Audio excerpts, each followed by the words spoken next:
Okay, so just leaving the albergue Milpez right now. It's about 9 a.m. Had a slower start this morning, just getting a few things sorted out, and we are on our way. Beautiful valley here, just really enjoyed staying here. Ribadiso was a place that I decided I really wanted to come, having been here before, and it didn't disappoint. So we've got 20k today, about 4 hours of walking. Maybe just a little bit more, should be there soon after lunch, and then a relaxed afternoon in Pedouso before our final stage tomorrow. So let's get going. Vamos, let's go. Still getting used to so many pilgrims out on the route.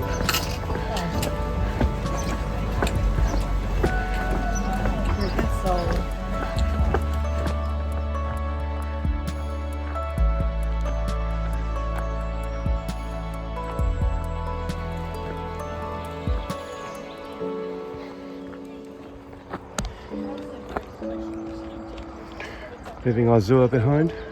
Okay, well I've done 10 kilometres. A bit of a grind. Legs don't feel quite as full of walking as I did yesterday. I don't think that often happens when I've done a long day. Next day's a bit tougher. And today, even though it's a shorter, simpler route, yeah, just feeling a little bit slow. It doesn't really matter. I've got plenty of time because it's not a long day, but it's got a few aches and pains, yeah, just grinding it out a bit today. But it's a beautiful day, warm and sunny. Glacier's beautiful. I'm not going to complain. So to Santiago, we've just got over 30 kilometers to do, so about another 11 today, and then 19 in the morning, and we'll be there. So really getting there now. It's beginning to feel close. Taking a nice little break in this gorgeous garden. Very nice. The route has so many beautiful flowers all along, lots of different places.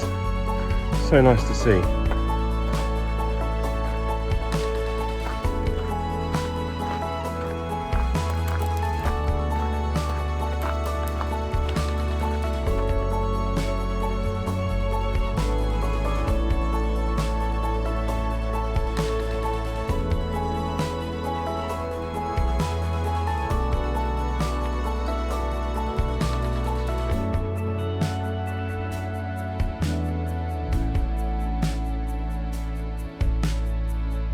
Got myself a bag of cherries.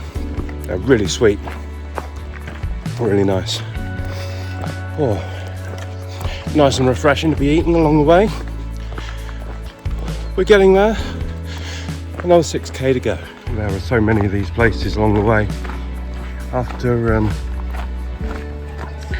the Primitivo route, you might get one of those all day if you're lucky.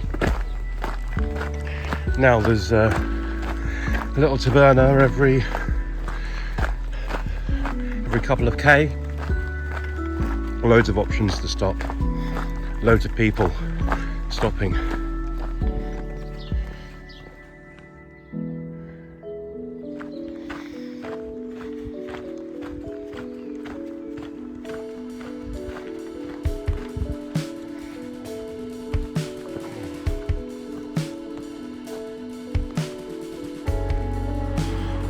Made it to O Pino, otherwise known as Pedouso,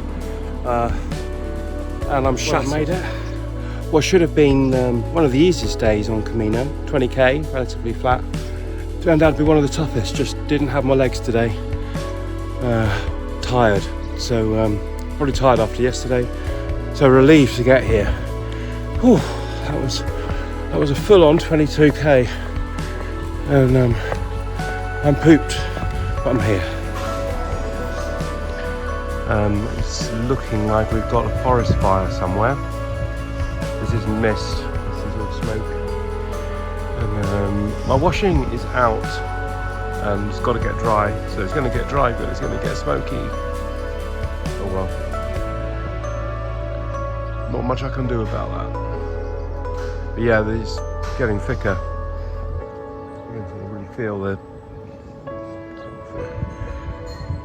acrid smoke in your eyes and your lungs a bit. I'm not quite sure where it is, but I saw a plume of smoke as I was wandering over in this direction earlier. Well, it's been a great day here on Camino. This morning was a struggle. I really struggled to get here from Ribadiso to Pedouso. It was 20k and probably 20 of the hardest Ks that I've done on Camino, but got here and fell asleep and got myself organised, sorted out my feet because they're a little bit sore, got a couple of blisters and I'm having to just look after them a little bit. All is well. I spent the evening with some friends, particularly Sean. Had dinner with Sean, who's a lovely guy from Truro, and connected with him quite a bit over the last couple of weeks.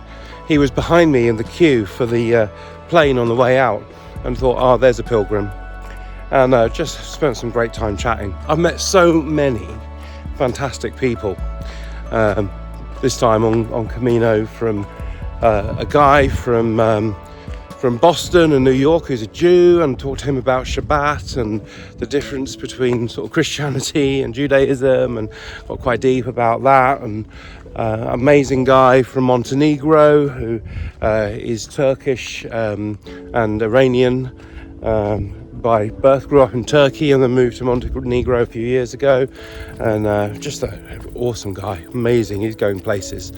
And just chatting with so many people about the world and how they see it, and how they'd like the world to be and what they want to do in the world.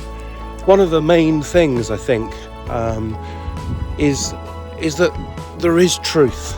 We live in a world that is, sort of a post-truth society, and we look at, the many leaders who just seem to not have any kind of recognition about what truth really is.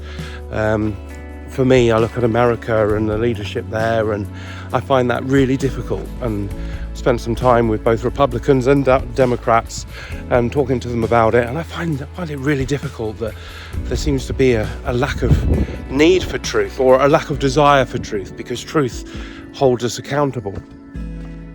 And spent time talking about those kinds of things, and with quite a few people, and the importance of truth, and it brings it all down to integrity for me. I think without truth there is no real genuine integrity. And I know that God calls us to be people of integrity, people who are loyal and committed and loving, and wanting the best for others rather than just for themselves. And to do the things that they say that they will do, and commit to them, and live by those values, and not to just make it up as they go along for self-interest's sake. My t-shirt, Way Truth Life, talks about truth and how Jesus presented us with the truth. People talk about having their own truth. Jesus brought us the truth, the fact that he is our saviour, the fact that he came to save the world, that he came to illuminate darkness, he came to bring truth and shine that truth into our lives. And I just long for more of that in our world that seems so broken, and I long for more of that in my life. I want to be a person of integrity. I want to be seen as a person of integrity, known in that kind of a way, a genuine person who does what I say I will do, and commit to the values by which I said I will live by, and not be focused on self-interest, but focused upon how I can make an impact in the world that is good for others, and to contribute and to make a difference. And so that's my prayer this evening as I'm heading back to the albergue and heading to bed and getting ready for walking into Santiago, That's what I want to live by. I want to be a person of integrity and a person who lives by God's truth. That Jesus is the way, the truth, and the life. And so, good night from me. I pray God's blessing upon you and that you might live in that kind of a way. What does that mean for you? What does it mean for you to be a person of integrity and a person who lives by truth? Where is God speaking to you about living in that kind of a way, and how are you responding? So good night and buen